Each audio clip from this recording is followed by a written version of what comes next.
guys අදත් ඔයාලා එකතු වෙලා ඉන්නේ ටෙක්නෝ YTC එකෙන් අරගෙන ඉන්න තවත් අලුත් වීඩියෝ එකක් එක්ක. ඉතින් අපි කලින් වීඩියෝ එකේදී කතා කරා OSPF කියන networking වීඩියෝ සීරීස් එකේදී. ඉතින් අපි කතා කරපු OSPF වල දෙවෙනි වීඩියෝ එක තමයි මම මේ ඔයාලට අරගෙන එන්නේ. ඉතින් අර අපි කලින් පාවිච්චි කරපු ටොපොලොජි එකම තමයි මෙතනදී අපි පාවිච්චි කරන්නේ. ඉතින් ඔයාලට මේ ටොපොලොජි එක ඕන නම් ඩවුන්ලෝඩ් කරගන්න. ඔයාලට පුළුවන් මගේ GitHub account එකට ගිහිල්ලා මේක ඩවුන්ලෝඩ් කරගන්න. පල්ලෙහා දාලා තියෙනවා link එක. ඒ link එක උඩ click කරලා ඔයාලට ගිහලා මේක download කරගන්න පුළුවන්.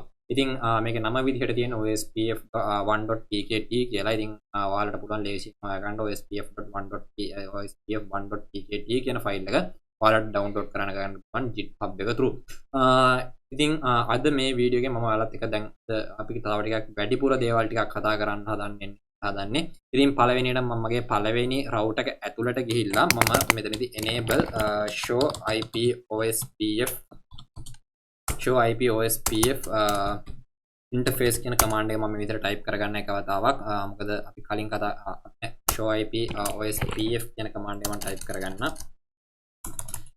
show IP OSPF කියන command එක type කරලා බලුවොත් එහම ඔයාලට පේනවා මෙතන OSPF process ID එක විදිහට මම 1 කියන එක පාවිච්චි කරනවා. එතකොට 1 එක තමයි මගේ router ID එක විදිහට පාවිච්චි කරන්නේ.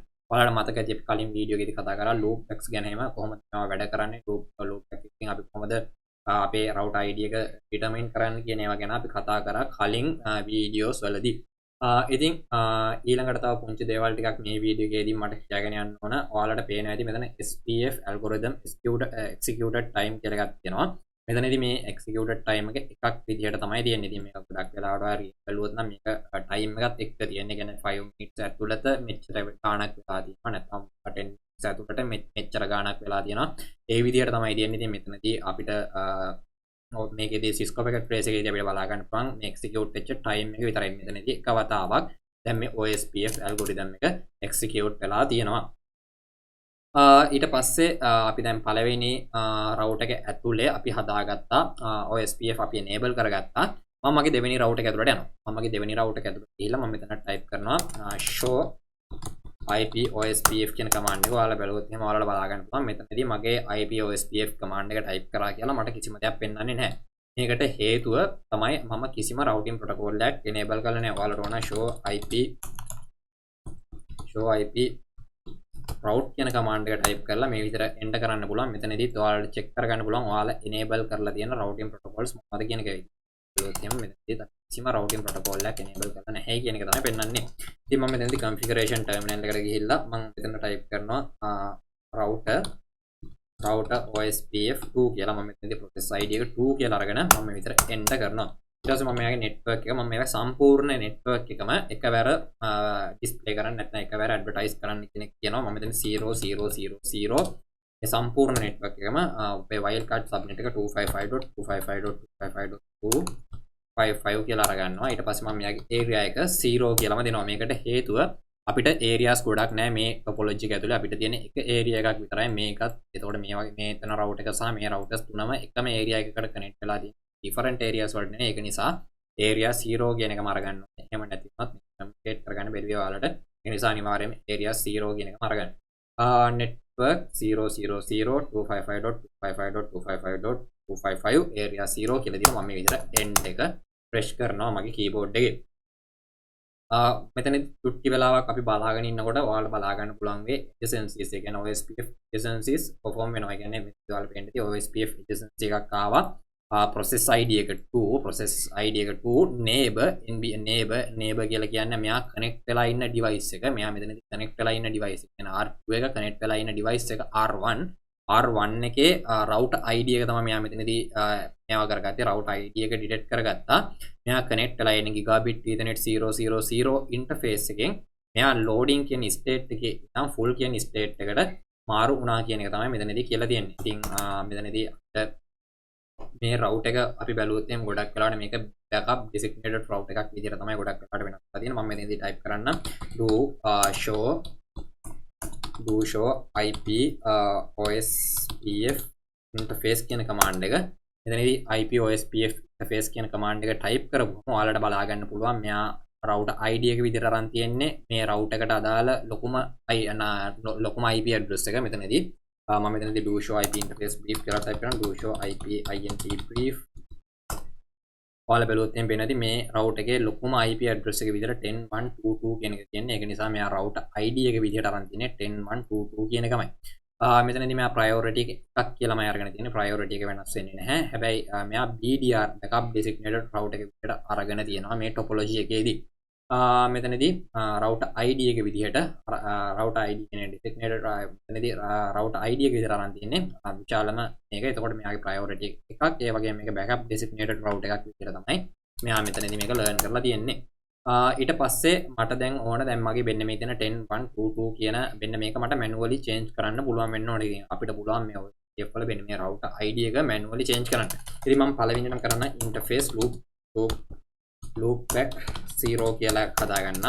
මම මේකට IP address එක විදිහට 2222 කියලා දෙන්න මගේ router 2 එක නිසා මම මෙයාගේ subnet mask එක 255.255.255 කියලා දෙන්නම්. third subnet mask එකක් දීලා මම මේ විදිහට මේක end කරගන්නවා.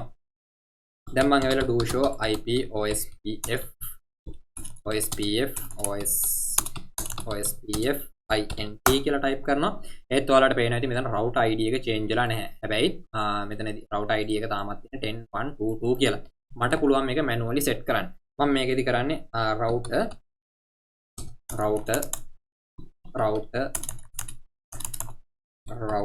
OSPF2 කියලා type කරනවා. මොකද මම 2 එක ඇතුලේ තමයි මේක build කරේ. මම බැලුවොත් මෙතන මේ router ID එක මම 2 කියලා අරගත්තේ. OSPF ID එක මම 2 කියලා අරගත්තේ. මම මෙයාට කියනවා router ID එක 2222 කියලා වෙනස් කරගන්න කියලා. එතකොට මෙයා කියනවා reload කරන්න. මේ router එක reload කරන්න. එහෙම නැත්නම් clear කරන්න කියලා කියනවා මේ OSPF process එක මේ command එක execute වෙන්න. ඒ කියන්නේ මේ execute වෙන්නේ නැහැ මේ command එක. අපි මේ router එක reload කරේ හෝ නැත්නම් අපි මේ command එක කියන්නේ මේ clear කරේ නැත්නම් මේ OSPF process clear කරේ නැත්නම් මේ command එක execute වෙන්නේ නැහැ කියලා කියනවා. ඉතින් මම පළවෙනිට මෙතනදී මගේ router එකේ මේ details මේ විදිහට save කරගෙන do write කියන command එක ගහලා මම මෙතනින් end වෙලා මම මෙතන type කරනවා clear IP OSPF process කියන command එක type කරලා enter කරනවා. clear IP OSPF process කියන command එක type කරලා okay කරනවා. එතනදී reset all OSPF processes කියලා අහනවා. ඔයාලට මෙතනදී default විදිහට තියෙන no. හැබැයි මම මෙතන type කරනවා yes කියලා. yes කියලා type කරලා මම මේ විදිහට enter කරනවා. එතකොට මෙයා මොකද කරන්නේ අර OSPF processes එක clear කරලා කලින් තිබුණ දේවල් ටික clear කරලා ආයෙමත් සැරයක් මේකට අලුතින් add කරගන්නවා. දැන් මම ආයෙමත් සැරයක් කරලා show IP OSPF interface කියන command එක type කරලා බැලුවොත් දැන් ඔයාලට බලා ගන්න පුළුවන් මෙයාගේ router ID එක change වෙලා තියෙනවා 222 කියලා.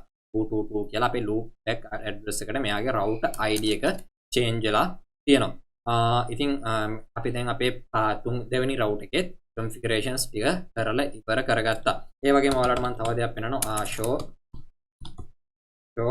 IP OSPF කියන command එක type කරලා OSPF කියන command එක type කරලා මම මෙතන enter කරනවා. එතකොට ඔයාලට බැලුවොත් වෙන්නේ මෙතනදී executed time එක increase වෙලා තියෙනවා. මෙතනදී හතර වතාව මේ OSPF shortest path first algorithm එක හතර වතාවක් දැනට execute වෙලා තියෙනවා කියන එක මෙතනදී පෙන්නලා තියෙනවා. ඊට පස්සේ මම මගේ තුන්වෙනි router එකටත් එන්න. මම මෙතනින් ඇවිල්ලා CLI එකට ඇවිල්ලා මම මේ තුන්වෙනි router එකේ ඉඳන් මම මගේ හතරවෙනි router එක ping කරන්න try කරනවා. මම මගේ හතරවෙනි router එක address එක බලන්න. show IP interface තුන්වෙනි router එක ping කරන්න බලනවා.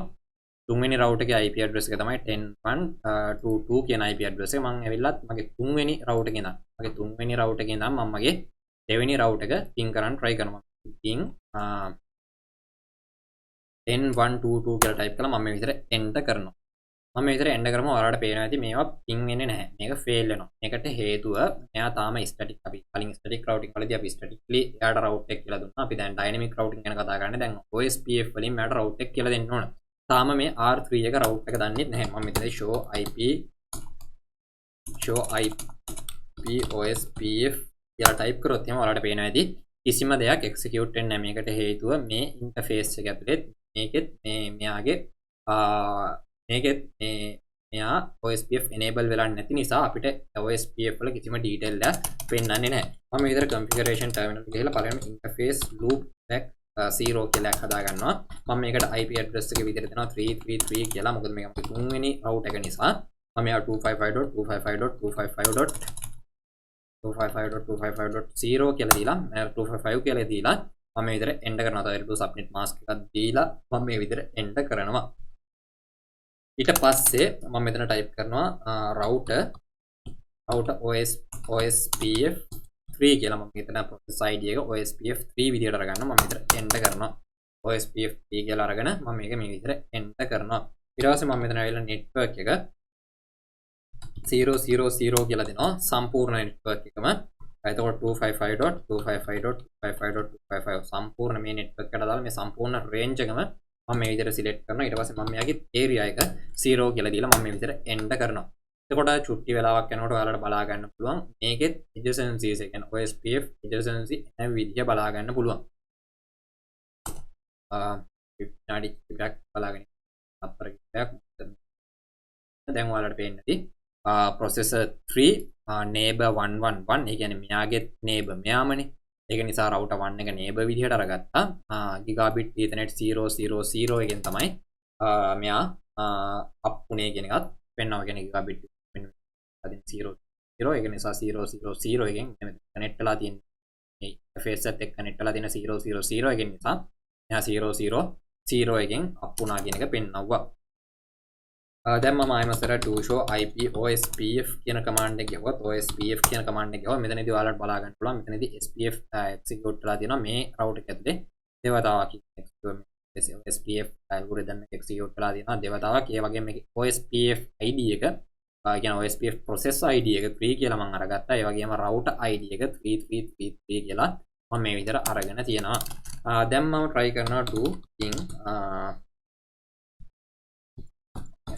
කරේ කොහටද ping request කරගන්න.